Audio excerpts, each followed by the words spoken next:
I'll tell you a quick story. So when my wife and I got married, we went on a honeymoon to this really cool place called Disney World. And so we get to Disney World, and we want to get on one of the rides. And we get in line for one of the best rides or whatever. And, we're standing in line, and I realized that this line was going nowhere fast. We were moving about an inch every hour.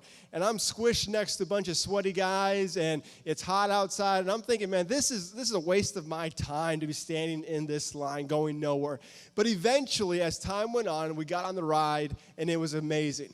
And in this season for your life, it can feel like you're just standing, not going anywhere. Things aren't moving for your life. Maybe your relationship with God or your relationship with your spouse or with a friend, you feel like nothing's happening. And so that's why I believe that God is calling you and me to go after him for 21 days. See, starting October the 4th, this Sunday, we're going to do 21 days where we're going to turn our eyes towards Jesus. We're going to run after him. And the Bible is very clear that when we do that, he comes down to us. Draw near to God, James 4:8 tells us, and he draws near to you. So for 21 days, I'm asking you to pray and fast.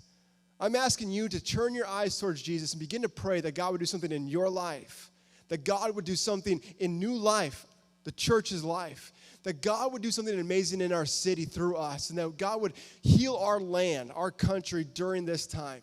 And so I'm encouraging you to go after God for 21 days. But at the same time, I'm also asking you to fast.